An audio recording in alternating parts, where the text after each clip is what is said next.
Hi, my name is Michael Tyler, and you guys can introduce yourself. Aiden Bostic. I'm Jeff Wallace. I'm Keith Hogan. I'm Denise Bayones. I'm Bella Kaufman. And today we're going to be talking about influence in music. So the first question I have for you guys is, how does it make you feel when certain songs start to use inappropriate language such as the B word and the N word? Well, I think that there's like levels to like music, and like that type of music isn't like good for the younger generations. But then there's like, it's all about these people. The musicians need to like realize that they're they're like images that these people look up to. So like, I don't like when they use like inappropriate language like the N word or the B word and stuff. But then there's a lot of musicians that like just stay away from that.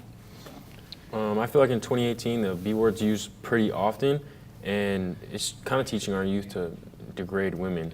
And as long as it keeps progressing, it's just going to get worse. And I feel like in the earlier stages of rap, it wasn't used as heavily, but it's became such a common thing. It's kind of unfortunate. I'm pretty comfortable with it because you'll see girls still at the shows where these rappers are saying the words, and they love the music and they're paying for tickets to see it. So I don't think they can't be hypocrites about it in that sense. Not that I support the word or ever use it. Right. But personally, I do make music. I've made music for like 4 years, and like when I do write something and it does have vulgar language, it's because that's how I feel about it. Mm-hmm. So when those words do come out, it's more natural and it's not meant to inflict harm upon any person or individual. It just comes out like that.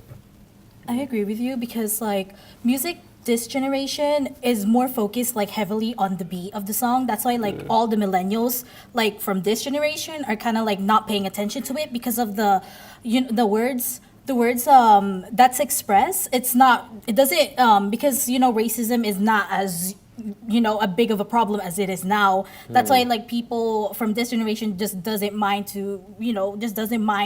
using those vulgar language, and they just like move on with the beat, like, oh, I'm gonna pay for this, the ticket for this concert because I appreciate the artist and I support them. And it's not really heavily now because the problem with society is, it's just the generation is just so twisted right now. But music right now is, helps us like escape from that. That's why I think it's a great it's a great thing to express your race. Yeah, I completely agree with you, but when you listen to the music and you just, as a woman, when you sit back and you listen to the music and the B word is just constantly like being thrown out there, it's just kind of like degrading and very offensive in my opinion. Mm-hmm. Right. And I grew up with 2 sisters and a house full of aunts, and I wouldn't want them to be called the B word.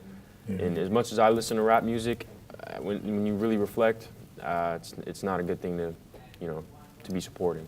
Yeah, I totally agree with that because, like, even when I'm around my mom and around my sister, like, I even try and get close to that type of music because the moment the B word comes out, me personally, like, that gets me mad. Like, I don't like the B word, like, whatsoever.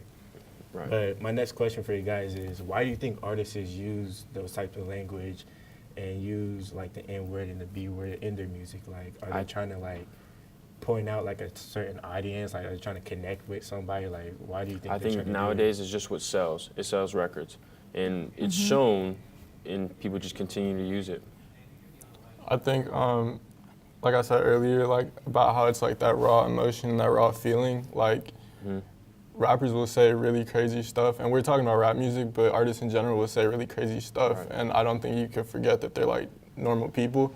And a big part of it is trying to get other people to relate to them and putting a song out because other people feel that way. So if they do say something that's borderline, people catch on to it because they feel that way too. And like thoughts are subjective to the individual, but people kind of align themselves with certain artists because they share feelings with them. And I think that like they do that to create an image for themselves because like that's the same reason they like get face tattoos and like they swear like that. Like it just it's like what you said, it just sells. That's what rap is right now. So. Well, that's all we have for you guys. Thank you for listening.